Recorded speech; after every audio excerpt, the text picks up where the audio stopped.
quero que você aprenda aí a ter uma vida mais flexível, mais saudável e com harmonia com o seu propósito. E hoje eu trouxe o seguinte tema. Gente, eu tô aqui no Instagram e aqui no YouTube, então nós vamos trazer conteúdo aí nas duas plataformas, mas eu vou estar focada aqui no YouTube. Então você do Instagram, se quiser, vai lá para o Rocket Institute 212, que eu vou estar também ao vivo lá. Hoje eu quero falar sobre 3 passos de uma limpeza espiritual e emocional. Eu hoje, limpando a casa, tive esse insight, falei, gente, como é necessário nós estarmos atentos para essa limpeza espiritual e essa limpeza emocional. E o que eu vou trazer aqui é exatamente o que eu já vivi, o que eu já fiz para a minha vida, e eu quero acelerar o seu processo. Talvez você não precise ficar tantos anos quanto eu fiquei para aprender, porque eu vou trazer aqui em passos rápidos, porém, só depende de você a execução, se vai ser rápido ou não. Então vamos lá. Eu costumo dizer assim, na minha casa, eu não sei na sua, mas na minha casa, todos os dias eu preciso fazer uma limpeza. Eu tenho que lavar um prato, lavar um copo, e na nossa vida espiritual não é diferente. Então, como ter essa consciência, Deise? Eu vou trazer algumas perguntas para você. Eu gostaria muito que você tivesse papel e caneta para você ir anotando, e são dicas que eu passo para todos os meus mentorados. Eles fazem, eu faço, eu gostaria que você fizesse. Você que está aqui, você que está no YouTube, traga isso para o seu coração. O primeiro passo, silêncio e autoavaliação. Já parou para pensar que a gente vive uma vida no automático muitas vezes e não raciocina? Eu, por exemplo, tem 4 meses que eu não levo meu celular para a parte superior da minha casa mais.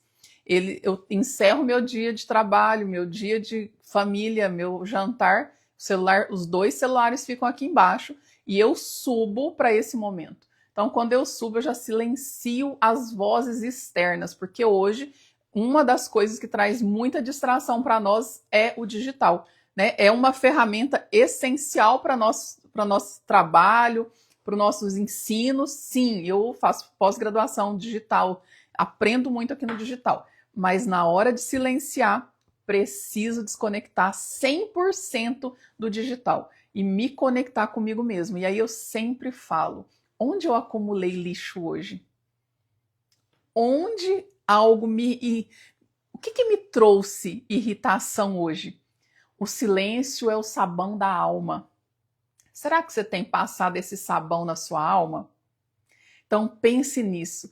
Eu digo assim, né, o cérebro precisa desse tempo para reorganizar as informações. Então você deve parar toda noite e avaliar. E eu trago isso na mentoria de uma forma bem intensa. Se algo me irritou durante o dia, Deus está colocando luz em algo que eu preciso entender para o meu próximo nível. Porque enquanto você estiver irritando e não usar literalmente a raiva a seu favor, a raiva é um sentimento totalmente necessário. Porém, se você usa ela contra você, também isso te destrói. Isso é um tema para uma próxima live. Mas sempre faço essa pergunta, onde eu acumulei lixo hoje? Já parou para perguntar isso? O que eu fiz hoje que me trouxe irritação? Ou o que alguém me irritou? Pense nisso. Quando você para reorganizar essas informações, libera dopamina e serotonina, que são neurotransmissores da paz. Eu vou falar aqui de neurociência, eu vou falar de vida espiritual, tudo junto, tá ok? Então, essas perguntinhas. O que me feriu hoje? Já responda aí. O que me irritou hoje e o que Deus quer me ensinar com isso? 3 perguntas para o primeiro passo do silêncio e autoavaliação. Então, dentro do silêncio e autoavaliação, onde acumulei lixo? E com essas 3 perguntinhas você vai saber de pronto aí o que te acumulou lixo. Passo número 2, perdão e liberação. Eu oro para quem me feriu. Deise, eu não consigo orar para quem me feriu. Deixa eu te falar uma coisa. É necessário fazer isso, senão você fica protelando a sua bênção. E quando você simplesmente para e ora, já aconteceu muitas vezes comigo, quando a gente está com raiva de alguém, Deise, você tem raiva de alguém? Tenho. Você acorda pensando na pessoa. É como, uma vez um pastor me contou uma historinha que é como você carrega um defunto nas suas costas e o cheiro vem para o seu nariz, ou o mau cheiro, né? Gente, eu tô aqui no YouTube, tô aqui no Instagram, então vou estar mais focada aqui na câmera do YouTube. Então, quando você entende que você não quer mais carregar esse defunto nas suas costas, você vai ter que arrancar e jogar. A única forma de você arrancar e jogar esse defunto é orando por essa pessoa. Daí você já fez isso? Várias vezes. Sim, eu já fiz isso. É impressionante quando você ora para aquela pessoa que te fez mal e você deseja o bem para ela. Gente, é como um sopro na sua vida. Naturalmente você vai lembrar da pessoa, porém você vai falar que ela esteja tão bem, eu ainda falo assim, que essa pessoa esteja tão bem a ponto de não se incomodar comigo mais. Porque pessoas felizes não fazem outras pessoas infelizes e não desejam mal para os outros. Então eu desejo isso para ela, que ela seja tão feliz a ponto de nem sequer lembrar que eu exista. E eu vivi uma situação de uma pessoa que fez feitiço mesmo para me matar na época que eu estava grávida do meu primeiro filho. E eu fiquei sabendo disso como, Daisy? Simplesmente o Espírito Santo me revelou. O Espírito Santo disse assim: tal pessoa fez um feitiço e uma macumba para você morrer durante o seu parto. E ela vai vir te pedir perdão. E eu quero que você libere o perdão para ela. Então, além de perdoar, também liberar o perdão. Então, como Deus, o próprio Deus, eu estava num dia muito cheia do Senhor, no monte orando, e eu recebi essa direção do Senhor. E quando a pessoa chegou a mim chorando e falou: Deise, eu preciso falar com você. Aí eu falei, eu nem consegui esperar ela falar. Eu simplesmente, parece que saiu de dentro de mim. E eu falei: você fez feitiço para que eu, você desejou que eu morresse no meu parto, né? E aí ela arregalou o olho e falou: como você sabe disso? Ninguém sabe disso. Eu falei: o Espírito Santo sabe. E se ele já te perdoou, eu também te perdoo. E acredite, eu ganhei essa vida para Jesus. Então, preste atenção. Existem situações que eu e você vamos passar para Deus nos capacitar para o próximo nível. Deus nos treinar. E então eu comecei a ser uma intercessora daquela vida. Falei, ela só fez isso porque ela não estava conectada com o Espírito Santo. Porque quem está fluindo pelo rio de Deus, quem está bebendo dessa água, jamais desejaria isso para uma pessoa. Então, a partir do momento que você entra em oração por ela, seu coração tem um senso de empatia do porquê que ela te fez mal, né?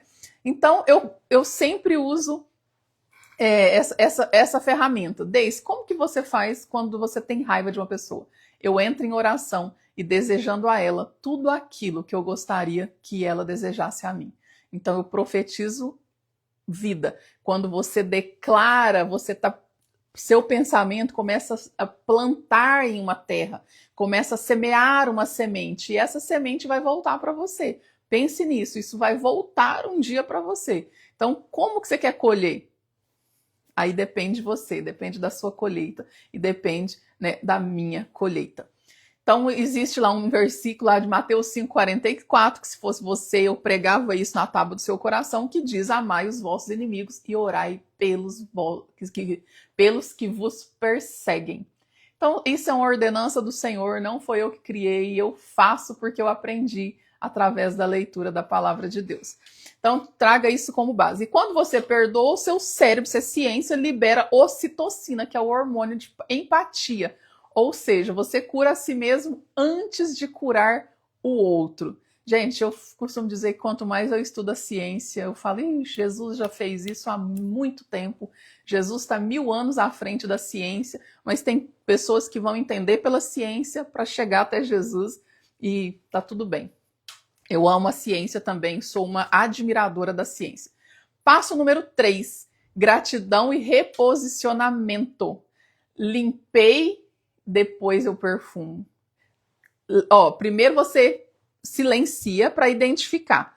Depois você libera o perdão. E no terceiro você agradece. O terceiro passo é gratidão. E eu tenho uma ferramenta que eu trago para todos os meus mentorados, que é escrever por dia 50 motivos de gratidão. Daí você escreve também? Sim, hoje eu escrevo 3 por dia, porém eu declaro. Mas no início eu escrevia 50. Eu precisava ter minha vida como gratidão como estilo de vida. E como que eu tinha se eu era uma pessoa que murmurava por tudo, era reclamona, tudo eu questionava, então eu tinha que fazer mais do que o básico, né? O básico é 3. Mas se você tem o hábito de murmurar e de reclamar, escreva todos os dias por 90 dias consecutivos, que cientificamente comprovado que você cria uma transição de sinapse. Se você cria uma transição de sinapse, você tem novo modelo mental. E aí, naturalmente, você vai ter atitudes diferentes de gratidão. Então, eu escrevia de 50 a 100 motivos de gratidão. Desde eu não tenho isso de gratidão por dia. Tem muito mais. Porém, 50 é um número que a ciência defende que você consegue transicionar. Mas depois, para manter isso, escreva 3. Eu escrevo 3. Hoje eu já escrevi o meu, tá aqui, ó. Eu agradeci as meninas vieram dar faxina na minha casa, agradeci pela saúde perfeita, agradeci pela minha família. Né? Então, abra a tua boca e seja uma pessoa grata. Então, eu sempre falo, depois da limpeza vem o perfume. Eu não sei você, mas as meninas deram a faxina aqui e eu ligo um perfuminho aqui. Outro hábito que eu tenho, gente, é manter minha casa limpinha. E eu sempre ligo um louvor bem baixinho para ficar uma harmonia na casa. Hoje, por exemplo, eu já ungi os meus portais, já declarei sobre a minha família, já declarei sobre a minha casa, eu declaro sobre os clientes que sentam aqui e já orei para que você que está ouvindo essa live hoje seja tocado profundamente, comece a desacelerar, parar um pouquinho e falar assim, o que eu preciso fazer? Silenciar, perdoar para se liberar e ter gratidão. Então, anote 3 motivos de gratidão por dia. Você merece ter paz. Você não precisa esperar o domingo para fazer a limpeza da sua casa. Você pode fazer isso todos os dias e manter a casa limpa. É algo que eu tenho cultivado. E é isso que eu queria trazer para você hoje. Se essa palavra tocou seu coração, compartilhe com alguém que precisa fazer desse detox, essa limpeza e conte nos comentários aí como foi para você e qual dessas 3 áreas você mais precisa limpar. Você precisa de silêncio, solidão, de solitude, silêncio, perdão ou gratidão? Escreva nos comentários que eu quero todos os dias trazer aí 12 minutos de sabedoria. Deus abençoe a sua vida. Deus abençoe a sua casa.